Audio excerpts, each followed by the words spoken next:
Well, these are significant changes, and unfortunately only the police appear to have been consulted.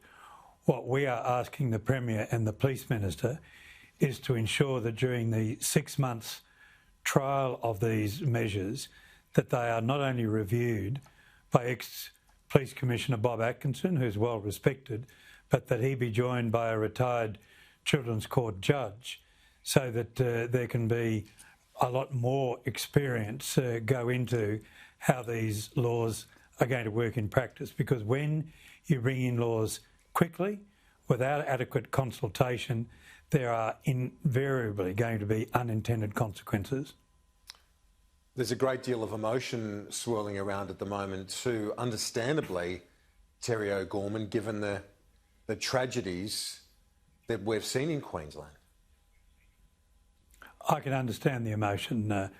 I just personally cannot conceive as to how the family of these people who've been tragically killed are able to go on. It's an awful series of tragedies. But when you change the law in the wake of controversial tragedies, the law has to be thought through. It has to be the product of widespread consultation, and unfortunately these laws have not been the product of widespread consultation. We accept what the Premier has said, that there's going to be a change.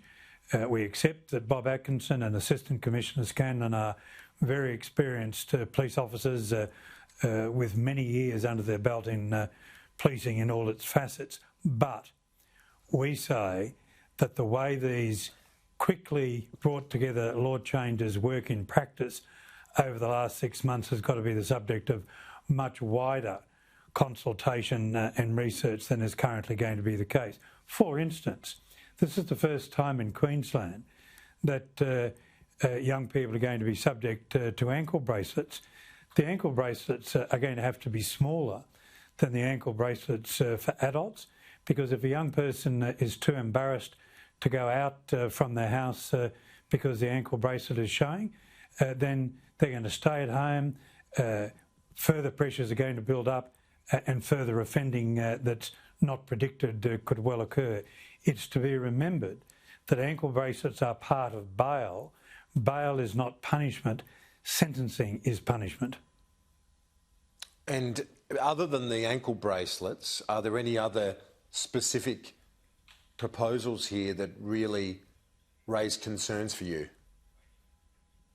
Well, there are two. One of the changes is that before a high-risk juvenile is given bail, the parents or the guardian have to be present in court to give assurances that the bail conditions will be honoured.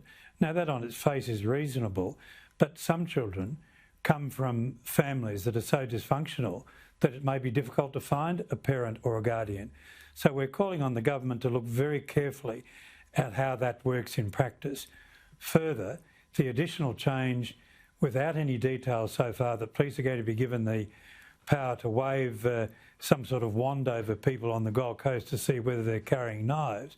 Carrying knives is a problem, but experience in other states of Australia, and particularly in the UK in the last 3 to 4 years, shows that if you give the police wide-sparing, carte blanche powers to wave a wand over anyone who might be suspected without any evidence of carrying a knife, those sort of powers are invariably used and misused against minorities.